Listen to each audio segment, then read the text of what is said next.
ये एक मुल्क का फ्यूचर है, फॉर गॉड सेक वो सेंसिटिविटी दिखाएं, वो नहीं जो आपने 1971 और 1972 में किया।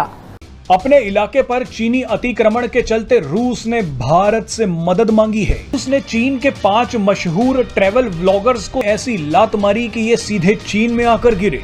अगर आपका रॉकेट एक्यूरेटली अगर आप चांद पे भेज सकते हैं, तो वो रॉकेट को अगर आप टारगेट करके बीजिंग पे भेजें तो वो मिसाइल होगी, राइट? रॉकेट के नोक पे बम लगा दें, सीधा वो दैट्स अ मिसाइल। हमें हिंदुस्तान से रिलेशन अच्छी करनी चाहिए। ये हालत है चाइना की। भारत का विरोध करते करते सारी इंडस्ट्री भारत जा रही, एक एक कारखाना भारत जा रहा।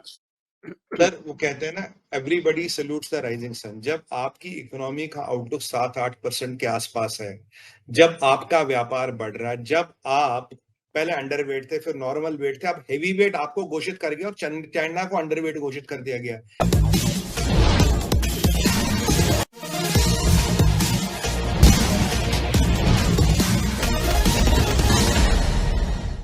यूक्रेन युद्ध के दौरान दुनिया ने आरोप लगाया कि चीन खुले तौर पर रूस का समर्थन कर रहा है।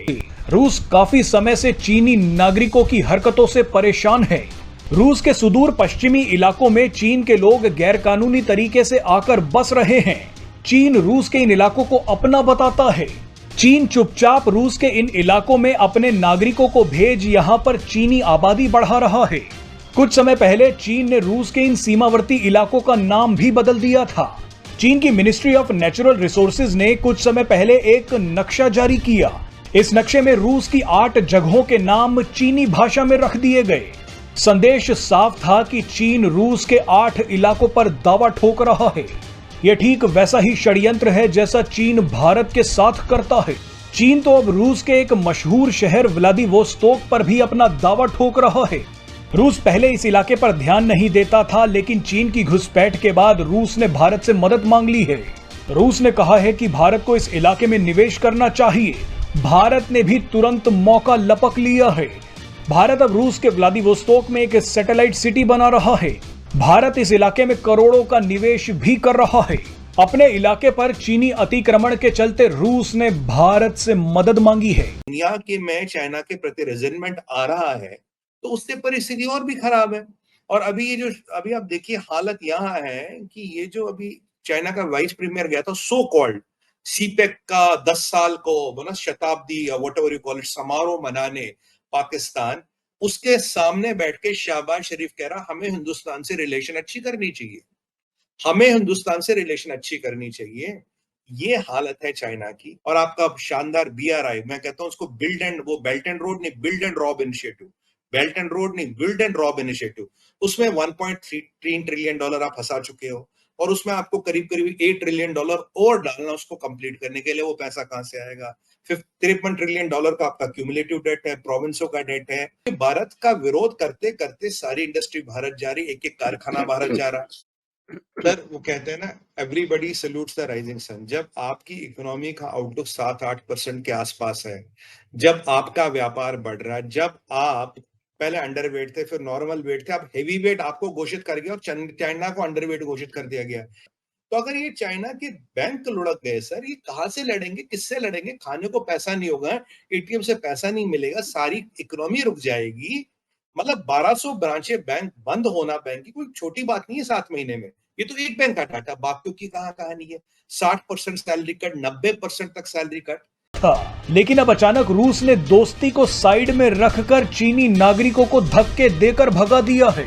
इस घटना के बाद चीन इतना नाराज हो गया है कि उसने रूस को खुली धमकी देनी शुरू कर दी है। दरअसल रूस ने चीन के 5 मशहूर ट्रैवल व्लॉगर्स को देश में घुसने से रोक दिया है। इन 5 चीनी व्लॉगर्स ने प्लान बनाया था कि वो ड्राइव करते हुए कजाकिस्तान जाएंगे, उसके बाद रूस में घुसेंगे। लेकिन जैसे ही ये 5 चीनी व्लॉगर्स रूस के बॉर्डर पर पहुंचे तो इनका वीजा कैंसिल कर दिया गया।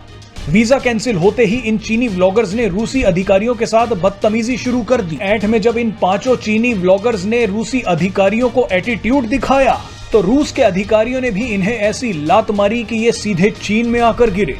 चीन पहुंचकर इन व्लॉगर्स ने रो रो कर वीडियो बनाई कि इन्हें रूस में घुसने नहीं दिया गया। अपने नागरिकों को रोता देख चीनी सरकार भी गुस्से में आ गई। मॉस्को में चीनी एम्बेसी ने कहा कि रूस को ऐसा नहीं करना चाहिए था, लेकिन रूस ने जवाब दिया कि वीजा के मुताबिक इन 5 चीनी नागरिकों को जहां जाना था उसे छोड़कर ये रूस की किसी और दूसरी जगह पर जाने की कोशिश कर रहे थे। ऑन द वे टू क्या कहते हैं अमेंडिंग, वो जो जख्म है उनको ठीक करना, आप you are starting the process. देखिए ये बड़ा ज़रूरी है, ये सब चीज़ें आपको पहले सोचना।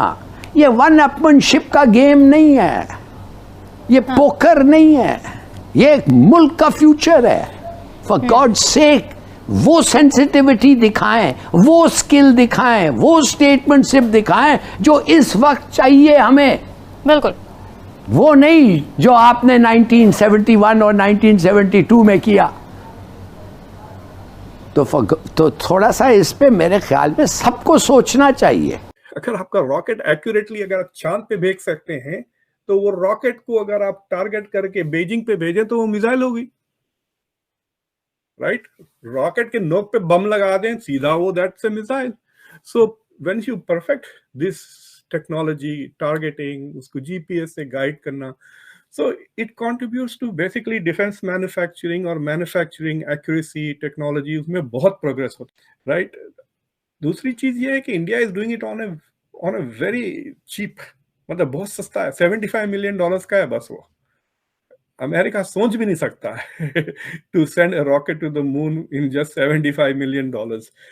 सो उससे ये भी होता है कि दूसरे कंट्रीज माइट आल्सो से कि भाई we can use India now to launch our satellites because their rocket technology is cheaper than American या रशियंस। अभी तक तो 2 ही लोग थे कमर्शियल जो बिग टाइम थे, रशिया और इंडिया, उसके बाद चाइना। अगर इंडिया का इंशाल्लाह सक्सेसफुली रॉकेट लॉन्च हो जाता है, साउथ पोल पे लैंड करने की कोशिश कर रहे हैं ये चंद्रयान 3 को मून पर, तो India will be only the 4th country to do it.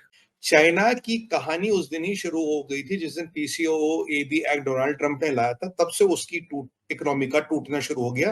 Banks की हालत इतनी खराब होगी, आपने देखा होगा बैंक्स की जो 40 एक लिस्टेड बैंक्स है उनमें से 5 की हालत एज पर इंटरनेशनल रेटिंग ठीक है, बाकी 15 एक है जो नॉर्मल है, बाकी 20-25 तो बिल्कुल जाने के कगार पे है।